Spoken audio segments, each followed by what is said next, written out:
Oke, halo guys, welcome back to Korea Ramit bersama orang Korea yang koden.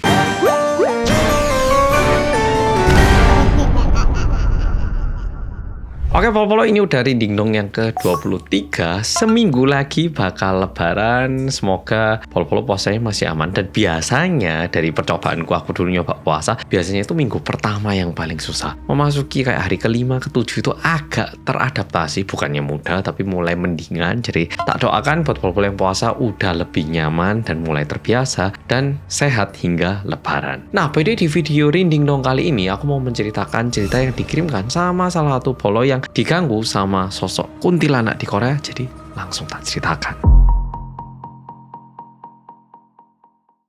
Oke, cerita ini dikirimkan sama salah satu follow kita dan kita sebut saja sebagai Ani.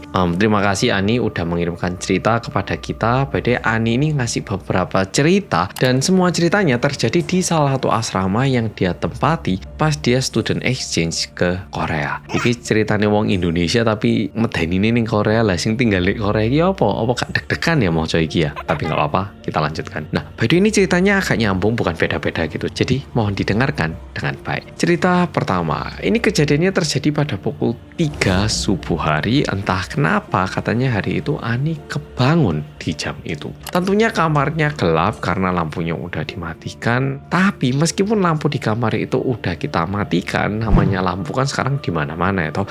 Pasti ada lampu dari luar ataupun di mana, sehingga cahayanya itu pasti ada yang masih masuk ke dalam kamar kita. Tentu cahayanya nggak langsung kayak matahari tapi agak remang-remang gitu. Nah, by the way, layout kamarnya Ani itu kayak gini. By the way, aku nggak pengen tunjukkan kamar aslinya karena siapa tahu ada student exchange lain yang tinggal di kamar itu. Jadi kita ilustrasikan pakai AI kayak gini demi kebaikan kita semua. Oke, mohon dipahami. Di atas kasur itu ada gantungan baju yang lumayan penuh dan ini udah diisi sama jaket dan baju-bajunya gitu. Nah, pas Ani membalikkan badannya ke arah kanan, dia itu ngeliat gantungan punya temennya itu ada sebuah kepala dengan rambut yang panjang katanya. Awalnya Ani itu nganggep dia lagi halusinasi atau salah ngeliat gitu.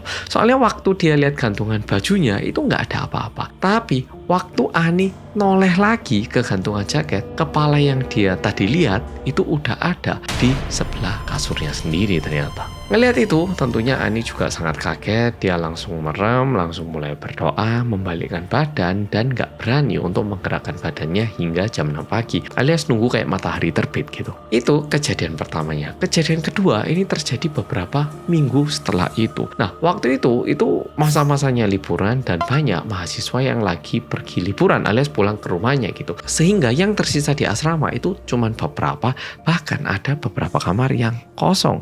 Nah, dari 20 kamar yang tadinya full, waktu itu isinya jadi tinggal 5 kamar aja. Dan kebetulan di lorongnya Ani yang keisi itu cuman kamar ujung depan sama kamar ujung belakang.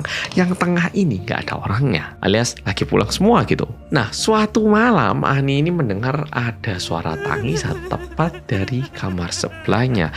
Dan memang yang mendengar suara itu gak cuman Ani, melainkan teman sekamarnya juga dengar suara tangisannya. Dan selama 3 hari berturut-turut, Ani dan teman sekamarnya itu mendengar suara tangisan itu katanya. Dan tangisannya itu biasanya dari jam 11 malam hingga jam 1 pagi.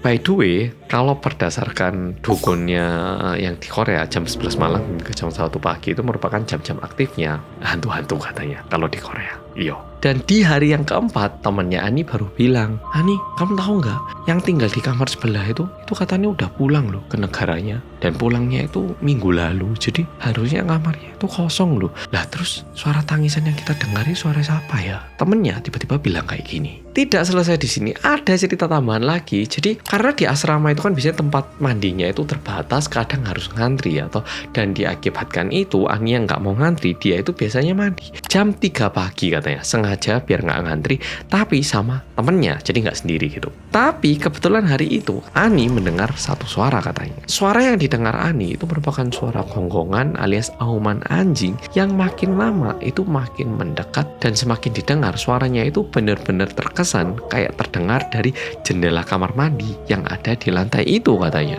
Nah, ini mungkin ada beberapa pol-pol yang mikir, loh, yo kan bisa jadi ada anjing di luar. Masalahnya tempat tinggalnya Ani dan juga toilet yang digunakan Ani itu merupakan toilet yang ada di lantai 4. Jadi gak mungkin ada anjing terbang gonggong di lantai 4 sebenarnya. Nah, karena suaranya ini menakutkan, Ani katanya cepet-cepet menyelesaikan mandinya dan dia balik ke kamarnya. Dan sesampainya di kamar, karena Ani udah gak nyaman, dia langsung berusaha untuk tidur dan untungnya berhasil tidur. Tapi keesokan harinya temennya bilang, nih kamu tahu nggak? Kemarin loh, habis kamu balik, sekitar 1 jam setelah kamu balik, itu tiba-tiba ada yang ngetok kamar pintu kita. Nah, pas tak buka, ternyata ada satu perempuan pakai gaun putih, rambutnya panjang gitu. Dan kalau kata temennya, itu mirip sama kuntilanak yang selama ini sering diceritain Ani ke teman-temannya. Wah, ini aku gimana betah ini, Rek? Jamput. Oke, Pol-Polo, video kali ini sampai di sini. Kalau Pol-Polo juga deg-degan, aku yang baca aja deg-degan. Kalau Pol-Polo juga deg-degan, jangan lupa bilang apa? Rinding dong. Tapi biasanya kan banyak yang bilang biasanya hantu itu nggak bisa nyebrang laut ataupun pindah negara. Soalnya kita nggak ngeliat pocong di Amerika ataupun ngeliat Dracula di negara lain. Tapi nggak tahu apa yang dilihat sama temennya Ani. Apakah ini kebawa sama Ani atau gimana? Yo, ini merupakan cerita yang dikirimkan oleh salah satu follow kita. Oke, Pol-Polo, makasih udah nonton video kali ini dan sampai jumpa di video berikutnya.